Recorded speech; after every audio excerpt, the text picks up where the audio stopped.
Hi hello ನಮಸ್ಕಾರ. ಚಾನಲ್ಗೆ ಸ್ವಾಗತ. ಸಬ್ಸ್ಕ್ರೈಬ್ ಮಾಡಿ ಸಪೋರ್ಟ್ ಮಾಡ್ತಿರೋರಿಗೆ ಧನ್ಯವಾದ.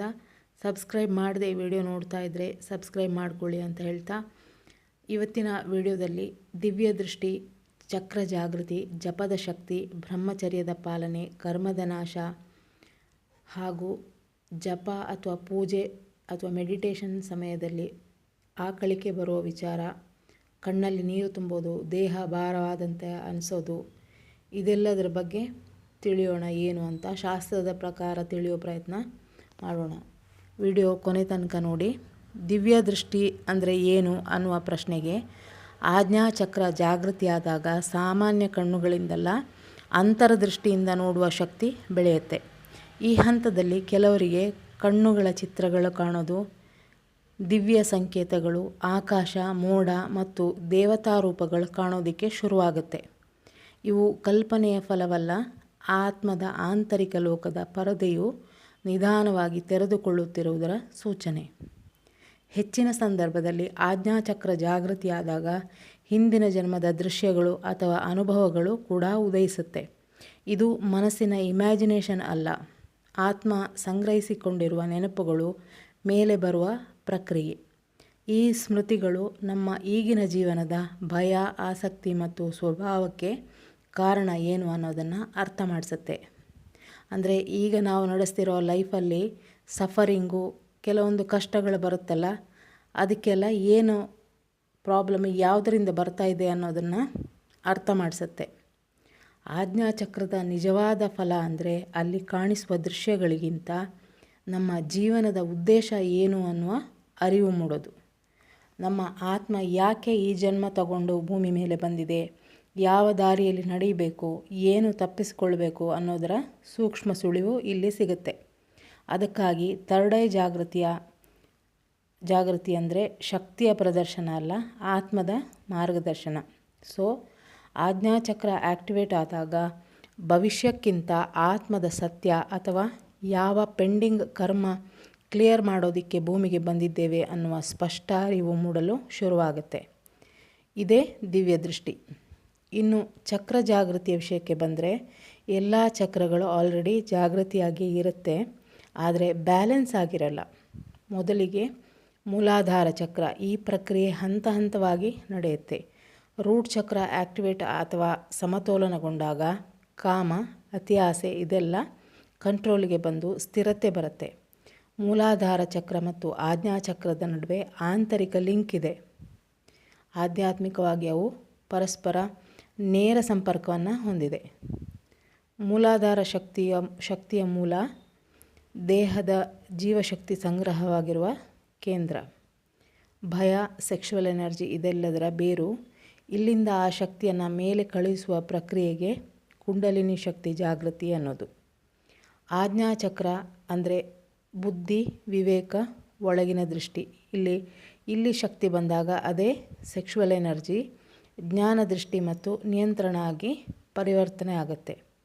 ಮೂಲಾಧಾರದಲ್ಲಿ ಇರುವ ಶಕ್ತಿಯೇ ಮೇಲಕ್ಕೆ ಏರುತ್ತೆ. ಆ ಶಕ್ತಿಯನ್ನು ಸುಷುಮ್ನಾ ನಾಡಿಯಲ್ಲಿ ಸಾಗುತ್ತಾ ಆಜ್ಞಾಚಕ್ರವನ್ನು ತಲುಪಿದಾಗ, ಆಜ್ಞಾಚಕ್ರ ಜಾಗೃತಿ ಅಂದರೆ ಮೂಲಾಧಾರ ಶುದ್ಧವಾದಾಗ, ಬ್ಲಾಕೇಜ್ಗಳು ಕ್ಲಿಯರ್ ಆದಾಗ ಆಜ್ಞಾಚಕ್ರ ಸ್ವಾಭಾವಿಕವಾಗಿ ಬ್ಯಾಲೆನ್ಸ್ ಆಗಿ ದಿವ್ಯ ದೃಷ್ಟಿ ತೆರೆಯೋದು. ಇದಕ್ಕೆ ಸರಳ ಉದಾಹರಣೆ ಅಂದರೆ, ಮೂಲಾಧಾರ ಕರೆಂಟ್ ಇದ್ದ ಹಾಗೆ, ಆಜ್ಞಾಚಕ್ರ ಬಲ್ಬ್ ಇದ್ದ ಹಾಗೆ. ಕರೆಂಟ್ ಲೀಕ್ ಆದರೆ ಬಲ್ಬ್ ಬೆಳಗಲ್ಲ, ಕರೆಂಟನ್ನು ಉಳಿಸ್ಕೊಂಡ್ರೆ ಬಲ್ಬು ಪ್ರಕಾಶಿಸುತ್ತೆ. ಇನ್ನು ಜಪದ ವಿಚಾರಕ್ಕೆ ಬಂದರೆ, ಇದು ಶಕ್ತಿ ಜಾಗೃತಿ ಯಾತ್ರೆಯಲ್ಲೂ ನಮ್ಮ ಜೀವನದಲ್ಲಿ ಹೇಗೆ ವರ್ಕ್ ಆಗುತ್ತೆ ಅನ್ನುವ ವಿಚಾರಕ್ಕೆ ಬಂದರೆ, ಜಪ ಸಂಚಿತ ಕರ್ಮವನ್ನು ಕರಗಿಸುವುದು, ಮುಂದಿನ ಆಗಾಮಿ ಕರ್ಮಗಳ ತೀವ್ರತೆಯನ್ನು ಕಡಿಮೆ ಮಾಡುತ್ತೆ.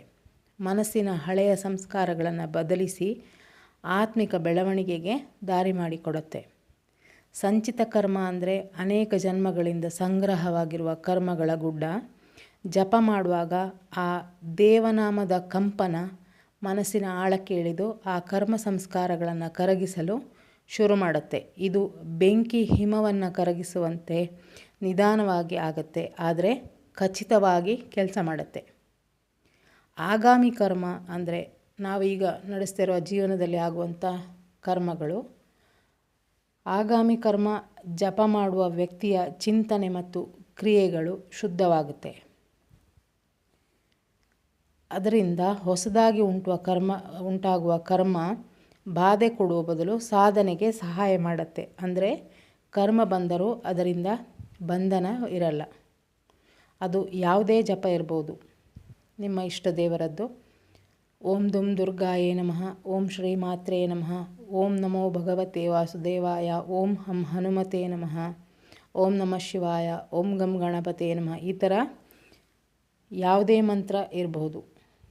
ಅಥವಾ ಪ್ರಣವ ಮಂತ್ರವಾದ ಓಂ ಚಾಂಟಿಂಗ್ ಮಾಡೋದ್ರಿಂದನೂ ಮನಸ್ಸಿನ ಒಳಗಿನ ಭಯ, ಆಸೆ, ಕ್ರೋಧ, ಅಹಂಕಾರ ಇವು ನಿಧಾನವಾಗಿ ಕರಗುತ್ತೆ. ಈ ಥರ ನಿಮ್ಮ ಇಷ್ಟ ದೇವರ ಜಪವನ್ನು ಮಾಡೋದರಿಂದ ಹಳೆಯ ನಕಾರಾತ್ಮಕ ನೆಗೆಟಿವ್ ಪ್ಯಾಟರ್ನ್ಗಳ ಜಾಗದಲ್ಲಿ ಶ್ರದ್ಧೆ, ಶಾಂತಿ ಮತ್ತು ನೆಮ್ಮದಿ ಸಂಸ್ಕಾರ ಬದಲಾಗಿ ಜೀವನದ ದಿಕ್ಕೇ ಬದಲಾಗುತ್ತೆ. ನಾಮ ಜಪ ಅಂದರೆ ಜಪ ಅನ್ನೋದು ಒಂದು ಅಗ್ನಿ ಇದ್ದ ಹಾಗೆ. ಅದು ಕರ್ಮವನ್ನು ಭಸ್ಮ ಮಾಡುತ್ತೆ. ಇನ್ನು ಬ್ರಹ್ಮಚರ್ಯದ ಬಗ್ಗೆ ಹೇಳೋದಾದರೆ ಬಹಳ ಜನರಿಗೆ ಕೇವಲ ದೈಹಿಕ ಸಂಬಂಧವನ್ನು ತ್ಯಜಿಸುವುದು ಅಂತ ಅನಿಸ್ಬೋದು. ಆದರೆ ಶಾಸ್ತ್ರಗಳ ಪ್ರಕಾರ ಬ್ರಹ್ಮಚರ್ಯ ಅಂದರೆ ಮನಸ್ಸು, ಇಂದ್ರಿಯಗಳು ಮತ್ತು ನಮ್ಮ ಯೋಚನೆಗಳ ಶುದ್ಧತೆ. ದೇಹ ಮಾತ್ರ ನಿಯಂತ್ರಣದಲ್ಲಿ ಇದ್ದರೂ ಮನಸ್ಸು ಅಶುದ್ಧವಾಗಿದ್ದರೆ ಅದನ್ನು ಬ್ರಹ್ಮಚರ್ಯ ಅನ್ನೋದಕ್ಕೆ ಆಗಲ್ಲ. ನಮ್ಮ ದೇಹದಲ್ಲಿರುವ ಜೀವಶಕ್ತಿ ಸಾಮಾನ್ಯವಾಗಿ ಕೆಳಗಿನ ಕೇಂದ್ರಗಳಲ್ಲಿ ವ್ಯಯ ಆಗುತ್ತೆ. ಅಂದರೆ ಸೆಕ್ಷುವಲ್ ಎನರ್ಜಿಯಾಗಿ ಹೋಗುತ್ತೆ. ಬ್ರಹ್ಮಚರ್ಯ ಪಾಲಿಸಿದಾಗ ಈ ಶಕ್ತಿ ವ್ಯರ್ಥವಾಗದೆ ಸಂಗ್ರಹವಾಗಲು ಶುರುವಾಗುವುದು. ಆ ಸಂಗ್ರಹವಾದ ಶಕ್ತಿ ಮುಂದೆ ಆಧ್ಯಾತ್ಮಿಕ ಜರ್ನಿಗೆ ಹೆಲ್ಪ್ ಆಗುತ್ತೆ. ಚಕ್ರ ಜಾಗೃತಿಗೆ ಶುದ್ಧ ಜೀವನ ಶೈಲಿ ಅತ್ಯಂತ ಅಗತ್ಯ. ನೆಗೆಟಿವ್ ಮಾತು, ಸುಳ್ಳು, ಮದ್ಯಪಾನ ಮತ್ತು ಧೂಮಪಾನ ಇವುಗಳಿಂದ ದೂರ ಇರಬೇಕು. ಶಕ್ತಿ, ಶುದ್ಧ ಮನಸ್ಥಿತಿ ಇದ್ದಾಗ ಹಾಗೂ ತಾಮಸಿಕ ಆಹಾರದಿಂದ ದೂರ ಉಳಿದಾಗ ಮೇಲೆ ಏರೋದಕ್ಕೆ ಈಸಿ ಆಗುತ್ತೆ. ಈ ದಿವ್ಯ ದೃಷ್ಟಿ ಅನ್ನೋದು ಕ್ಯೂರಿಯಾಸಿಟಿ ಅಥವಾ ಶಾರ್ಟ್ಕಟ್ ಮೂಲಕ ಬರೋದಲ್ಲ. ಅದು ಶುದ್ಧ ಜೀವನ ಮತ್ತು ಶಿಸ್ತುಬದ್ಧ ಸಾಧನೆಯ ಫಲ. ಜಪ, ನಿಯಮ ಮತ್ತು ಶ್ರದ್ಧೆ ಇದ್ದರೆ ಆತ್ಮ ಸ್ವತಃ ದಾರಿ ತೋರಿಸುತ್ತೆ. ಚಕ್ರದ ಜಾಗೃತಿ ಸಮಯದಲ್ಲಿ ಕೆಲವೊಂದು ಪಾಲಿಸಬೇಕಾದ ನಿಯಮಗಳಿವೆ. ಅವುಗಳನ್ನು ಪಾಲಿಸಿದರೆ ತುಂಬ ಒಳ್ಳೆಯದು. ಅನಗತ್ಯ ಮಾತು, ನೆಗೆಟಿವ್ ಮಾತು, ಸುಳ್ಳು, ಮದ್ಯಪಾನ, ಧೂಮಪಾನ ಇದೆಲ್ಲ ಅವಾಯ್ಡ್ ಮಾಡಿ ಆದಷ್ಟು ಮೌನ, ಶುದ್ಧ ಆಹಾರ, ಶುದ್ಧ ಚಿಂತನೆ, ಶಿಸ್ತು ಇವುಗಳನ್ನು ಪಾಲಿಸುವುದರಿಂದ ನಮ್ಮ ಜರ್ನಿಗೆ ಸಪೋರ್ಟ್ ಮಾಡುತ್ತೆ.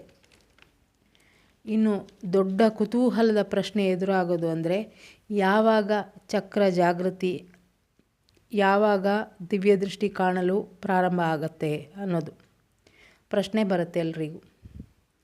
ನಿರಂತರ ಜಪ ಮಾಡ್ತಾ ಇದ್ದರೆ ಕೆಲವರಿಗೆ 2 ತಿಂಗಳಲ್ಲಿ ಕೆಲವೊಂದು ಅನುಭವಗಳು ಬರೋಕ್ಕೆ ಶುರುವಾಗಬಹುದು. ಆದರೆ ಈ ವಿಚಾರ ಪ್ರತಿಯೊಬ್ಬರಿಗೂ ಬೇರೆ ಬೇರೆ ಇರಬಹುದು. ಪ್ರತಿಯೊಬ್ಬರ ಹಿಂದಿನ ಕರ್ಮ ಬೇರೆ ಬೇರೆ ಇರೋದರಿಂದ ಸಮಯ ಹೆಚ್ಚು ಕಡಿಮೆ ಆಗ್ಬೋದು. ಇಷ್ಟೇ ಸಮಯ ಅಂತ ಹೇಳೋದಕ್ಕೆ ಆಗಲ್ಲ. ಅವರವರ ಸಾಧನೆ ಹಾಗೂ ಅವರವರ ಕರ್ಮದ ಮೇಲೆ ಡಿಸೈಡ್ ಆಗುವ ವಿಷಯ ಇದು.